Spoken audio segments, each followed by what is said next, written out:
नमस्कार, आप सबका स्वागत है हमारे चैनल नेक्स्ट 9 न्यूज़ पर। मेरा नाम है दीपक गुप्ता। आप सभी को बता दें, महाराष्ट्र के सियासी समीकरण के बाद जिस तरीके से सत्ता परिवर्तन हुआ, वो आप सबने भी देखा। लेकिन सवाल इन सब के बीच सबसे बड़ा ये है, क्या उद्धव ठाकरे की जो एक शिवसेना है, जिसके दम पर वो आगे बढ़ रहे हैं धीरे-धीरे, नए कैडर को तैयार कर रहे हैं और साथ ही साथ कई चुनौतियाँ शिंदे गुट और फडणवीस के खिलाफ भी रख रहे हैं। ऐसे महाराष्ट्र के सत्ता परिवर्तन के बाद जिम्मेदारी ये बनती है कि आने वाले चुनावों में कुछ ऐसा बड़ा परचम लहरा दे अपना, जिसके दम पर जनता ये स्वीकार करे कि अभी बाला साहब ठाकरे की पार्टी शिवसेना जीवित है, महाराष्ट्र में और उसे कोई खत्म नहीं कर सकता। क्योंकि कई बार ये बयान सामने आया उद्धव गुट की तरफ से शिवसेना को लेकर कि बीजेपी की इंटेंशन सीएम पद या फिर मुख्य पद हासिल करने की नहीं थी शिवसेना की, उनकी इंटेंशन थी शिवसेना को खत्म करने की। लेकिन इन सब से हटकर यहाँ पर बातचीत करें कि महाराष्ट्र की राजनीति में जो महाविकास अघाड़ी की सरकार चल रही थी, क्या वो सरकार टूट जाएगी? क्या अकेले दम पर कांग्रेस, एनसीपी और शिवसेना चुनाव लड़ेगी?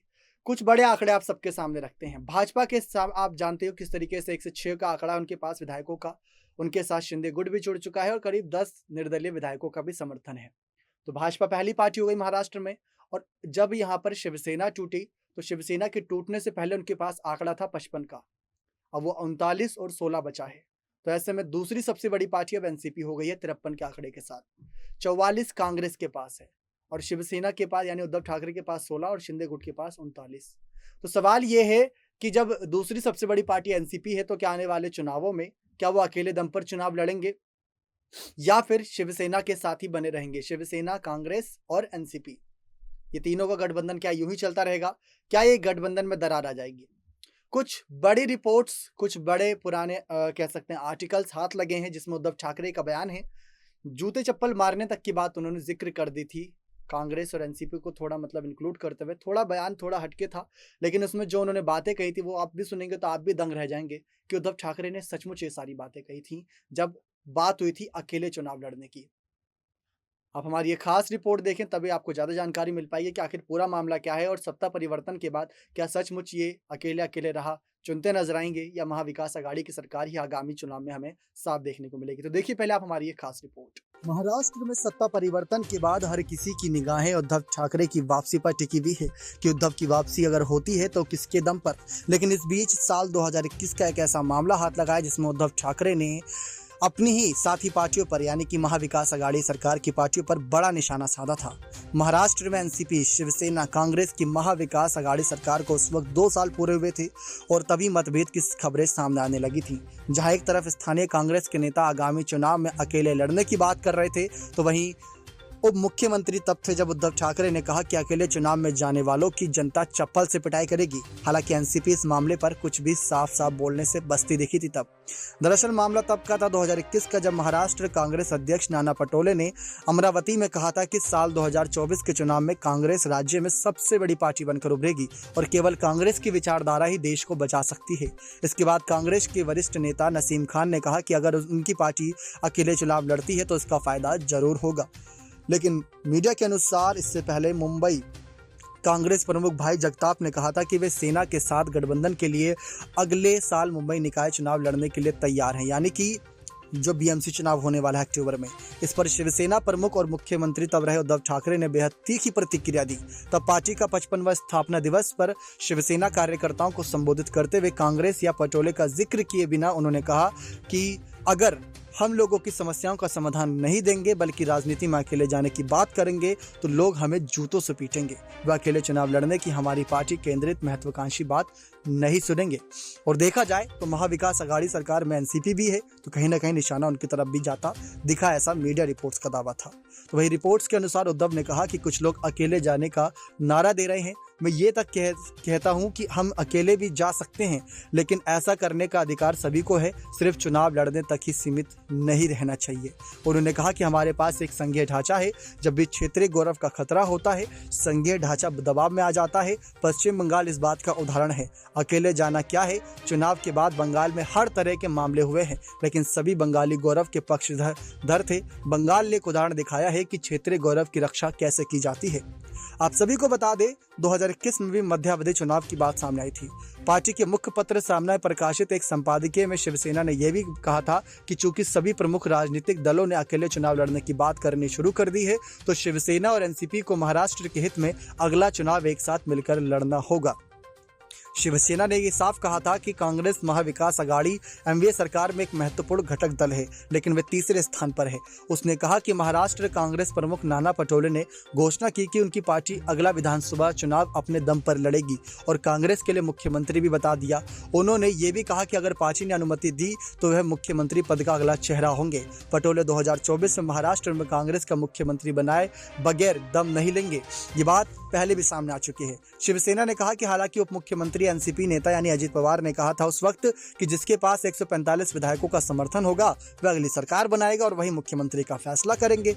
उनका बयान भी सही है और संसदीय लोकतंत्र बहुमत का आंकड़ा जुटाने पर निर्भर है। जो कामयाब होगा वह सत्ता में बैठेगा। सुप्रिया सुले का एक बयान इसमें जोड़ना चाहेंगे। सुप्रिया सुले की पार्टी एनसीपी से पहले भी ये बात सामने आ चुकी है कि पार्टी की तरफ से मुख्यमंत्री चेहरा कोई बड़ा होना चाहिए, यानी कि उद्धव नहीं, शिवसेना नहीं, बल्कि एनसीपी से भी तो कोई मुख्यमंत्री बनना चाहिए कभी, क्योंकि 55 और 53 के आंकड़े में ज्यादा कोई फर्क था नहीं। लेकिन सरकार फिर भी शिवसेना के दम पर चेहरा मुख्यमंत्री का रहा था, शिवसेना का ही। तो सुप्रिया सुले ने भी कहा था कि पार्टी का हर समर्थक, हर व्यक्ति यही चाहता है कि उसकी पार्टी का मुख्यमंत्री बनता नजर आए।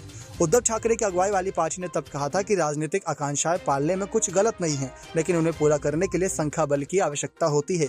पिछले विधानसभा चुनाव से पहले भाजपा नेता देवेंद्र फडणवीस ने कहा था कि वे सत्ता में लौटेंगे, लेकिन वह ऐसा नहीं कर सके। भाजपा की 105 सीट जीतने के बावजूद 3 दलीय शिवसेना, एनसीपी और कांग्रेस ने गठबंधन ने सरकार बना ली। उसने कहा कि पटोले ने पार्टी कार्यकर्ताओं का मनोबल बढ़ाने के लिए अकेले चुनाव लड़ने की बात कही है। पटोले के बयान के तुरंत बाद भाजपा नेता राव साहब दानवे ने घोषणा की कि उनकी पार्टी भी अगला चुनाव अपने दम पर लड़ेगी और भाजपा शिवसेना का गठबंधन असंभव है। शिवसेना ने यह भी कहा कि महाराष्ट्र में ऐसा कोई दल नहीं है जो भाजपा के साथ जाएगा और अंत यह सच है कि उसे अकेले चुनाव लड़ना होगा। लेकिन शिंदे गुट के अचानक से हृदय परिवर्तन और बगावत की बात तो तस्वीर बदल चुकी है। लेकिन उस वक्त उनसे पूछा गया था कि 2024 के लोकसभा और विधानसभा अभी बहुत दूर हैं, लेकिन प्रमुख राजनीतिक दल यानी भाजपा और कांग्रेस अचानक अकेले चुनाव लड़ने की बात कर रहे हैं। क्या मध्यावधि चुनाव कराने की कोई योजना है? आगे कहा गया कि 2019 में जो हुआ उसके बाद 2024 की बात करना अभी जल्दबाजी हो सकती है। पार्टी ने कहा कि राज्य हर दिन नए संकट का सामना कर रहा है और जब से महाराष्ट्र का राजनीतिक सियासी संकट आया उसके बाद तो सबके सामने खतरे ही खतरे थे। सरकार चलाने के मुद्दे पर एकजुट, लेकिन आगामी चुनाव साथ लड़ने पर फैसला नहीं, एनसीपी की तरफ से ऐसा कुछ बयान था। एनसीपी ने इस पर कहा था कि महाविकास आघाड़ी सरकार के तीनों घटक महाराष्ट्र सरकार चलाने के मुद्दे पर एकजुट हैं, लेकिन साल 2024 में होने वाले राज्य विधानसभा और लोकसभा के चुनाव साथ लड़ने पर अब तक फैसला नहीं हुआ है। एनसीपी के प्रवक्ता और महाराष्ट्र सरकार में मंत्री नवाब मलिक ने यह टिप्पणी प्रदेश कांग्रेस अध्यक्ष नाना पटोले के उस बयान के एक दिन बाद दी थी जिसमें उन्होंने कहा था कि अगले विधानसभा चुनाव में कांग्रेस सबसे बड़ी पार्टी बनकर उभरेगी। जब ऐसा दावा होता है तो साथ की पार्टियों को भी कहीं ना कहीं बड़ा झटका लगता है। महाराष्ट्र का सत्तारूढ़ गठबंधन मुख्यमंत्री ठाकरे के नेतृत्व में काम करेगा, ऐसा अजित पवार पहले भी कह चुके हैं। जहां पर महाराष्ट्र के उप मुख्यमंत्री रह चुके अजित पवार ने तब कहा था कि सत्तारूढ़ एनडीए गठबंधन मुख्यमंत्री उद्धव ठाकरे के नेतृत्व में काम करेगा और शीर्ष पद के लिए फिलहाल ये एकमात्र फॉर्मूला है। पत्रकारों ने उनसे महाराष्ट्र कांग्रेस अध्यक्ष नाना पटोले की उसी हालिया कथित टिप्पणी के बारे में पूछा जिसमें उन्होंने कहा कि पार्टी के अकेले चुनाव लड़ने और पार्टी आलाकमान की सहमति से मुख्यमंत्री पद के लिए खुद चेहरा होने की इच्छा व्यक्त की थी। पवार ने कहा कि फिलहाल केवल एक ही तरह का फॉर्मूला है कि प्रत्येक व्यक्ति मुख्यमंत्री उद्धव ठाकरे जो रहे थे उनके नेतृत्व में काम करेगा। एनसीपी नेता ने कहा कि विधानसभा में बहुत बहुमत तय करता है कि मुख्यमंत्री कौन होगा। यदि नाना पटोले ने मुख्यमंत्री पद की इच्छा व्यक्त की है तो यह व्यक्त करने का उनका अधिकार है। उन्होंने यह इच्छा इसलिए व्यक्त की क्योंकि यह कैसा महसूस करते हैं। पवार ने कहा कि मुख्यमंत्री बनने के लिए लोकतंत्र में अंततः राज्य विधानसभा में 145 सीट जादुई आंकड़े हैं और 288 सदस्यीय विधानसभा में प्राप्त करना होता है। जो भी इसे प्राप्त करता है मुख्यमंत्री पद का दावा कर सकता है। चुनौतियां बहुत हैं, लेकिन आपकी क्या राय है जरूर रखिएगा। देखा आप सभी ने किस तरीके से महाविकास आघाड़ी सरकार, जहां पर सत्ता की बात आती है तो सबके फैसले एक साथ होते हैं, लेकिन जब बात सत्ता परिवर्तन से अलग आती है तो फैसले थोड़े अलग हो जाते हैं। तो यही मसला है कि आने वाले वक्त में क्या इनकी चुनौतियां कम होंगी, बढ़ेंगी। लेकिन हम यहाँ जनता से पूछना चाहते हैं, क्या शिवसेना के तौर पर उद्धव ठाकरे को अकेले चुनाव लड़ना चाहिए अपने आप को साबित करने के लिए, या फिर जैसे 2019 में देवेंद्र फडणवीस ने एक सवाल खड़ा किया था कि जनमत तो बीजेपी और शिवसेना को मिला था, तो उन्होंने सरकार एनसीपी और कांग्रेस के साथ क्यों बनाई? तो यही बात से बचने के लिए क्या उद्धव ठाकरे को समर्थन अब भी देगी यहाँ पर एनसीपी या कांग्रेस, या अपने कदम पीछे कर लेगी? क्योंकि कुछ ऐसे ही बयान हैं जो चुभते हैं और आने वाले वक्त में इसका बदला लेते हैं। और महाविकास अघाड़ी सरकार का अगर जन्म भी देखें तो उस वक्त हुआ जब उद्धव ठाकरे के सामने ज़्यादा कुछ ऑप्शन नहीं थे, क्योंकि बीजेपी के साथ जाना पसंद नहीं कर रहे थे, उनकी शर्तें मान नहीं रहे थे, तो एनसीपी और कांग्रेस के साथ जाना एक तरीके से मजबूरी हो गई थी। लेकिन तीनों ने मिलकर साथ अच्छे से काम किया था और फैसले यहाँ पर उद्धव ठाकरे ने उनके स्वीकार किए थे। लेकिन आपकी क्या राय है?